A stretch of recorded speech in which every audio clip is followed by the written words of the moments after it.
This is a story from when I was 25 years old. My name is Daniel. Back then, at the workplace where I was employed, there was a junior colleague 2 years younger than me, named Emily.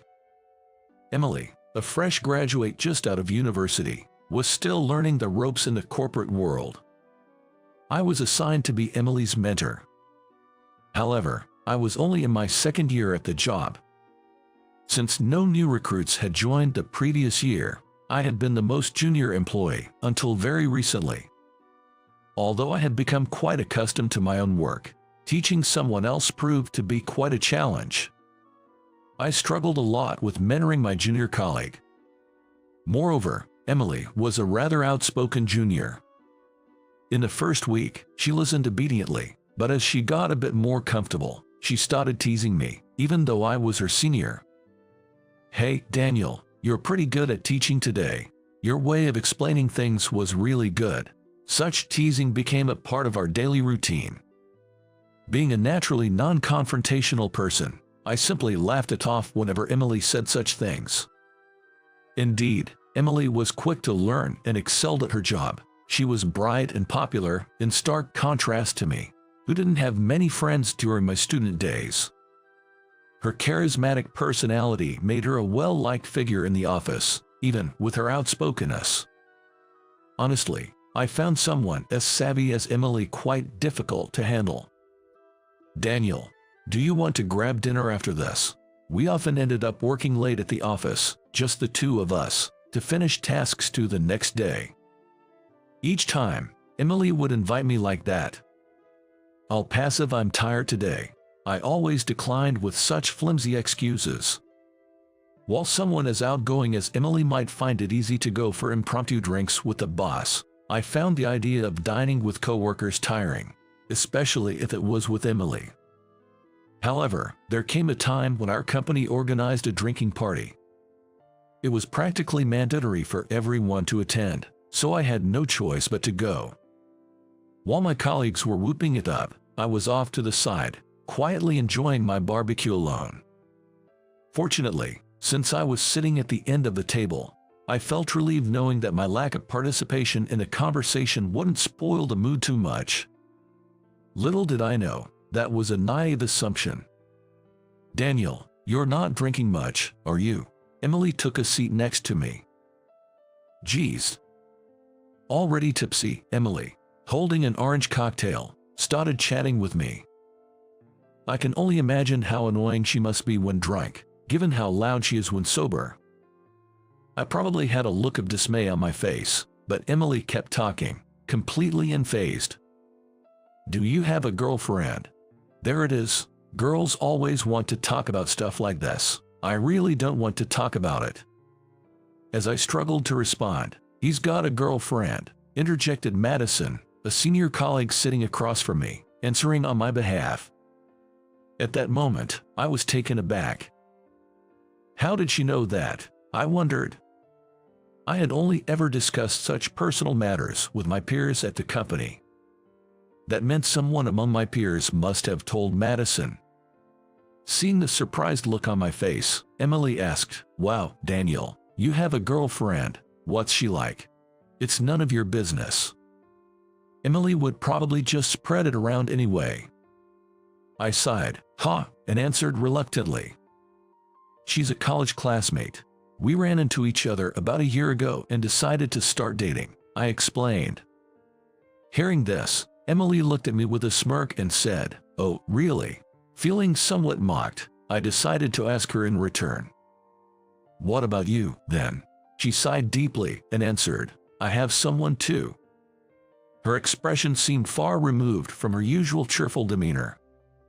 I was curious about why she looked that way, but just then, Emily received a phone call and had to step away. "She's like a whirlwind," I thought, taking a moment to breathe. Then, sitting across from me, Madison commented, "That call just now, probably her boyfriend, I guess," I said, uninterested, just to brush it official. But then, I heard something that I couldn't just ignore. "Emily's boyfriend is super controlling, I've heard, and he's even violent." What? Even if I didn't like my junior colleague, I couldn't just ignore that. "Why do you know that?" I asked Madison. She replied, "Actually, my sister used to work part-time with Emily during their student days, and she told me about it." Before I could ask more, Emily returned, ending our conversation.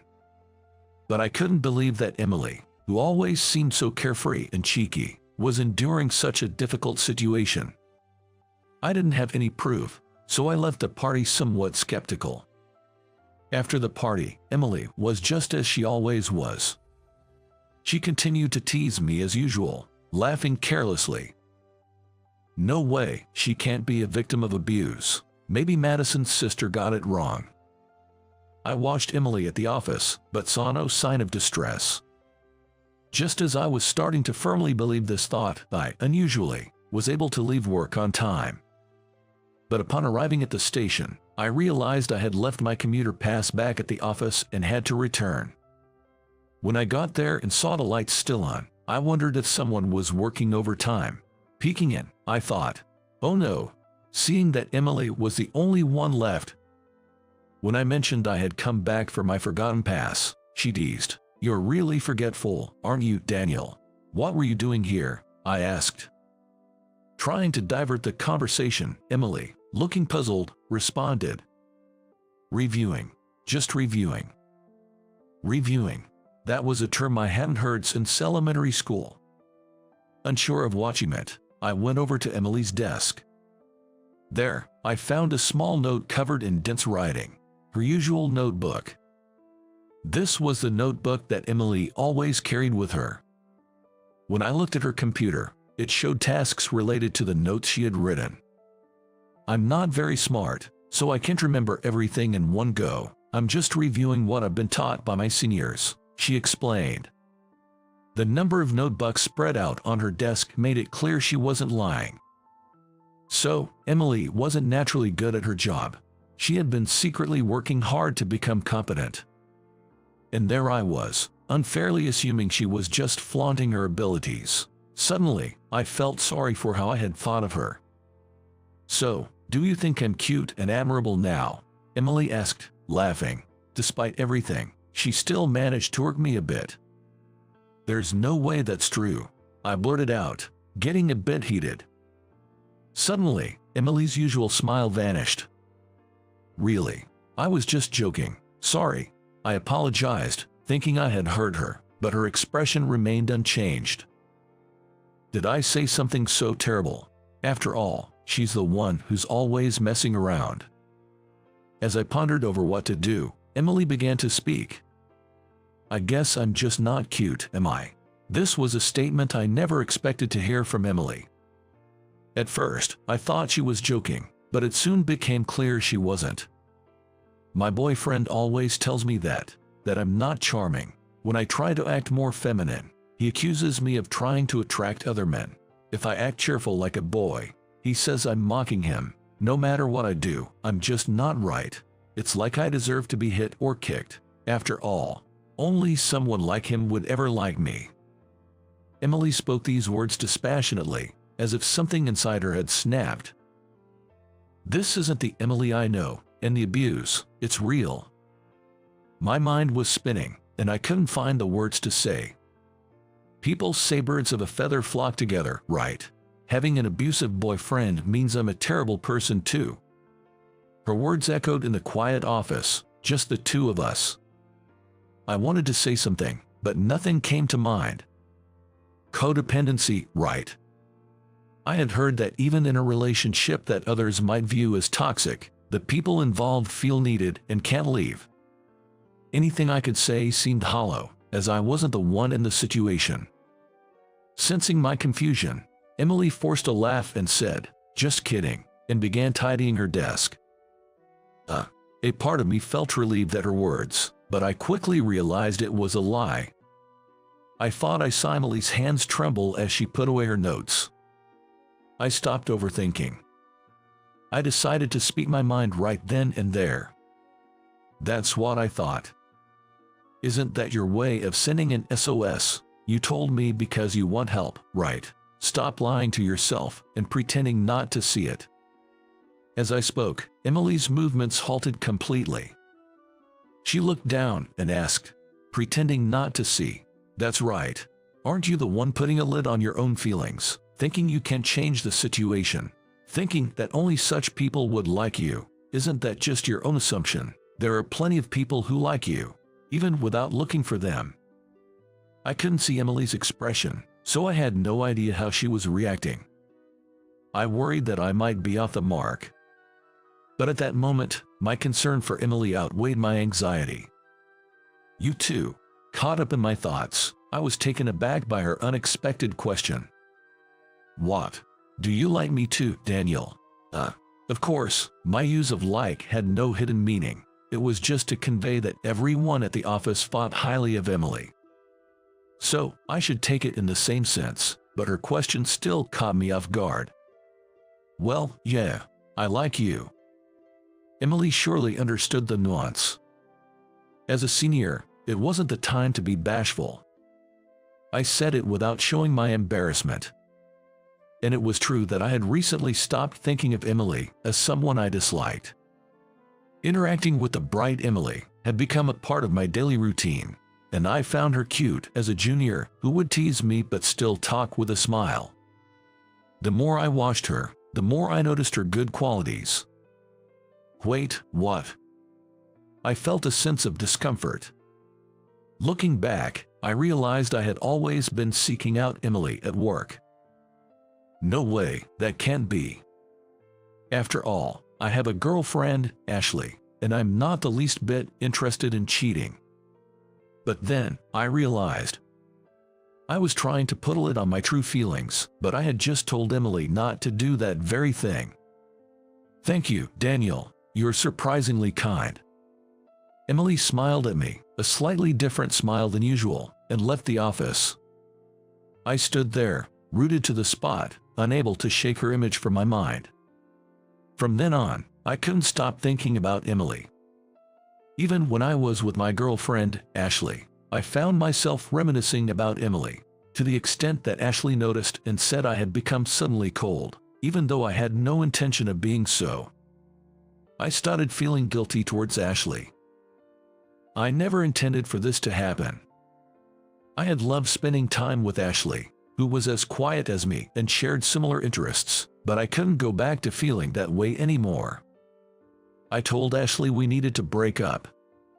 When she asked why, tears streaming down her face, I thought the least I could do was give her a straight answer, so, ironically, by saying I've fallen for someone else, I confirmed my own feelings.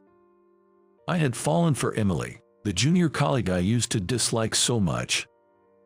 As for Emily, she continued to interact with me as usual after that day, leaving me unsure of what to do.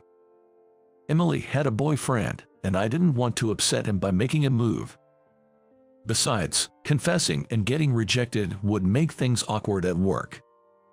About a year passed without me making a decisive confession. Then, I was assigned to a one-year overseas assignment. This was an honorable opportunity, something I had aimed for since joining the company. But the only regret I had was not being able to see Emily anymore. However, lacking courage, I left for abroad without confessing to Emily, maintaining our unchanged relationship of a cheeky junior and a hesitant senior. On the day of departure, I headed to the airport alone. But when I arrived at the airport lobby, I saw Emily there. "Why are you here?" I blurted out in surprise. "Can't I be here?" Emily retorted with a slight pout and a deliberately annoying expression. "It's not that you can't be here." I was actually delighted. Extremely delighted. But even in such a moment, I couldn't express myself properly and ended up with a half-hearted response. "Without you, Daniel, I'll have no one to tease. It'll be boring. I'll miss having a cheeky junior like you too." Even at the very end, I found myself saying such things. Can't I just say thank you for coming? Despite my feelings, time was ticking closer to my flight. Well then, I should go. As I stood up from my chair, Emily, with her usual bright smile, said, "Safe travels." The moment I saw that smile, I was overwhelmed with an indescribable sense of affection. I couldn't bear the thought of not seeing that smile anymore. I wondered if she had broken up with her boyfriend, if she was no longer in pain. There were still so many things I didn't know about her, even though she was right in front of me, but if I could protect her with my own hands. I felt like I had finally uncovered the true feelings I had been hiding deep in my heart. With that realization, I couldn't hold back any longer and blurted out, "I like you." Emily's eyes widened in surprise. If Emily feels the same way, if she still feels the same after a year, I hope she'll be waiting here for me. Having said that, I suddenly felt embarrassed and, without waiting for Emily's response, departed for my overseas journey. As time passed, I often berated myself, thinking, why did I say that? Maybe I freaked her out. Did she think I've been watching too many dramas? But time flies. Working hard overseas, a year passed before I knew it. And finally, the day of my return arrived. I went to the promised place, but nobody was there. Of course, she wouldn't be. I felt embarrassed for having hoped. Just as I was about to head home alone with that thought in mind, "Daniel," I heard a familiar voice calling from behind. Turning around, there was Emily. Her shoulder-length bob had grown to collarbone length, giving her a more mature appearance. I was surprised at how my heart raced. Unable to speak due to a mix of emotions, Emily teasingly asked, "Did you think I wouldn't come?" I nodded honestly. "I like you too, Daniel. Probably even before you did. So, the moment you said those words, I decided to be here today." Emily's smile was the same one I had found so endearing that day, and I felt tears of relief welling up, knowing I was back and our feelings had connected. Emily, as usual, laughed and teased me even as I cried, but I had come to find even those moments blissful. It seems I've completely fallen for her. While I was abroad, Emily had confronted her feelings and broken up with her boyfriend. She believed in my words that many people like you and, with the help of friends, was able to part ways amicably. Emily often thanks me for those words I struggled to say, but it's her brightness and straightforwardness that have been saving me every day. I feel like even I've become brighter, a far cry from my once cynical self. It's an incredible gift in return. Being so different, perhaps it's our contrasting traits that draw us together, leading to happy days. The day Emily bravely opened up to me. The coincidence of me returning for something I had forgotten. And tracing it all back, the fact that we joined the same company. All these encounters have shaped us into who we are today. Despite the pain and hurt along the way, my wish to make Emily happy is more certain than ever. 2 years have passed since then, and today is our wedding day. And now, we're about to become husband and wife. Who do you admire most? This is a question I've been asked many times during job interviews. Every time, I answer the same way. My mother. My mother raised my twin sister and me all by herself. Our father divorced her when we were very young, and I don't remember him at all. I always thank my busy-looking mother on Mother's Day, saying, "Thank you for everything. You don't need to thank me. It was the path I chose, even if it meant taking your father away from you," she always said.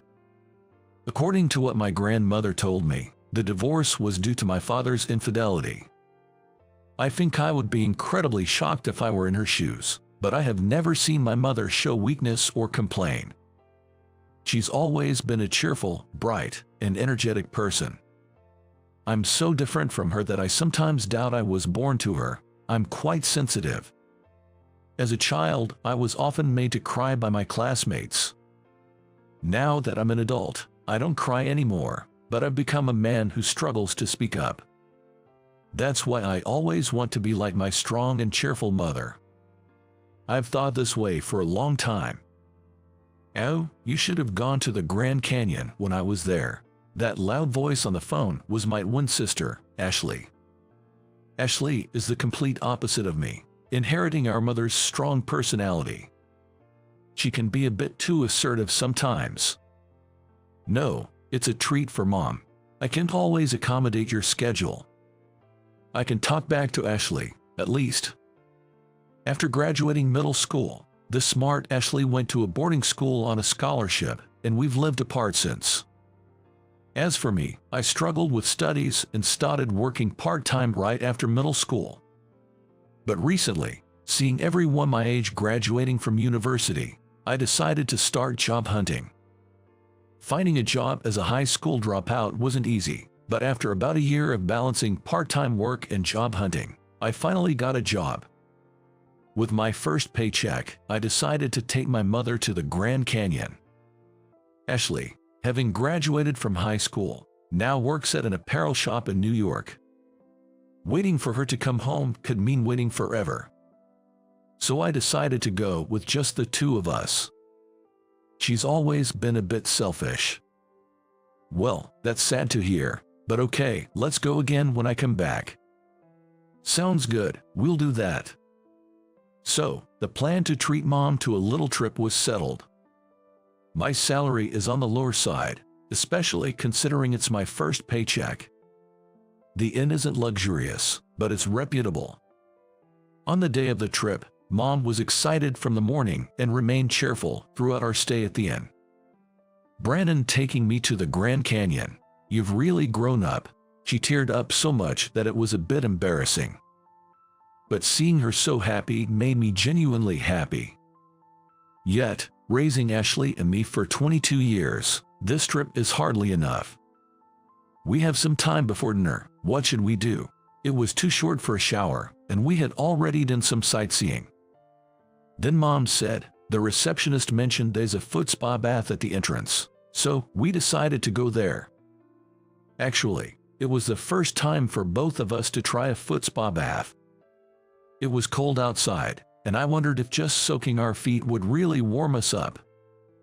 I was skeptical. But once we tried it, it was as if all my doubts were a lie. The foot bath was truly wonderful. "It's so warm, almost too hot." My mother said this, fluttering her hands in front of her face.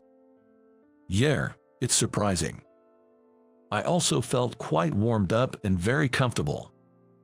When you were little, we used to put our feet in ice water like this with Ashley. It was the opposite then since it was too hot, and we did it to cool down. Sitting here with you reminds me of that time. Hearing this from Mom, I searched my memory. And I remembered a time when Ashley and I were in elementary school. It was during a summer vacation. It was an incredibly hot day, and we wanted to go to the swimming pool, but Ashley had a big injury on her arm and couldn't swim. "I hate this, it's so hot, and I can't even go swimming." Ashley cried and complained, even though it was her injury. Actually, she got hurt because she was being naughty and didn't listen to the teacher's warning. It made sense if I complained, but why was Ashley crying? I thought this to myself while waiting for Ashley to stop crying. Then Mom said, "How about we do a feet-only pool?" Feet-only pool? Ashley and I, having never heard of such a thing, were puzzled. Ignoring our confusion, Mom quickly started to prepare. She filled wash basins and buckets, any large container she could find, with cold water and placed them on the balcony. Then she set up chairs in front of them and said with a smile, "Here you go. Really? Can we cool off just by dipping our feet?" Despite her skepticism, Ashley was the first to plunge her feet into the bucket. Then she began to frolic, exclaiming, "Yikes, it's cold." Seeing this, I too sat next to her and cautiously dipped my feet into another wash basin. It was pleasantly cold and felt really good. But since it was a hot summer, the water quickly warmed up, so we had to change it several times from the bathroom, but we still managed to cool off, and our first feet-only pool was a lot of fun. I had forgotten about it until now. Recalling my childhood, I realized that even though we didn't have much money, Mom always found ways to create fun memories for us. Yeah, I remember that. How nostalgic. As I said this, Mom smiled happily. Our fun memories are just as precious to Mom as they are to us. I felt reassured thinking about that. Thanks to the foot bath, not only did my body warm up, but my heart did too. It was at that moment I heard giggling from next to me. At first, I tried to ignore it, but after hearing the next words, I couldn't help but look their way. Man, that's such a poor-sounding episode. Haha. Hey, stop that, haha. The man spoke, and the woman tried to stop him, but she too seemed to be laughing. I wasn't sure, but it seemed like they were talking about us. It's not like strangers have any right to mock us. Me, being the timid type, just looked at their faces in surprise. I recognized them immediately and remembered who they were. Mike. I accidentally said his name out loud, and he looked surprised at first, then laughed even louder. He was Mike, a classmate from elementary to middle school. He always targeted me for being timid and tearful. He always pointed out my shortcomings, calling me poo or dumb, my least favorite classmate. I never wanted to see him again. I should have pretended not to know him, but the words just slipped out. It seemed like Mike hadn't realized it was me he was mocking. That in itself is questionable. Who is that? Someone you know? The woman with Mike asked him that. Then, I feel like I've seen him before, but who was it again? I was shocked to hear that. To me, Mike was almost like a trauma, having caused me so much pain. I remembered his name immediately, even after nearly 10 years. Yet, to him, I was so insignificant that he couldn't even remember my name. Him remembering wouldn't heal my past wounds or change anything. But the fact that I remembered so vividly while he didn't, made me feel frustrated and sad. And I also wondered what my mother, standing behind me, was thinking.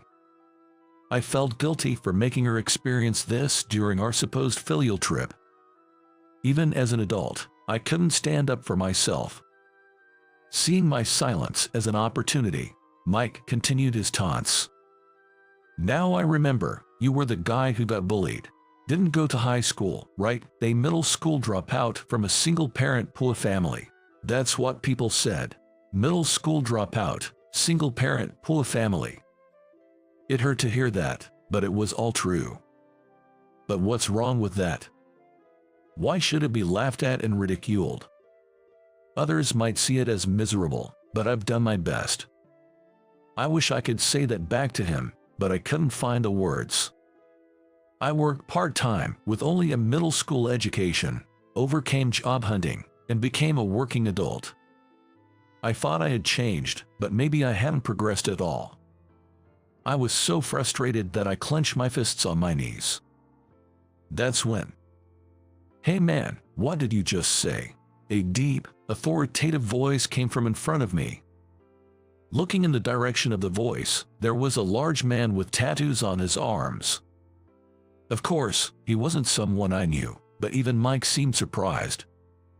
Normally, I'd avoid such a scary person, but his words seemed like he was standing up for me. Confused and stunned, I listened as the man continued. What did you say? Something about a middle school dropout. He wasn't raising his voice, but his presence was so imposing. Mike seemed overwhelmed by his presence.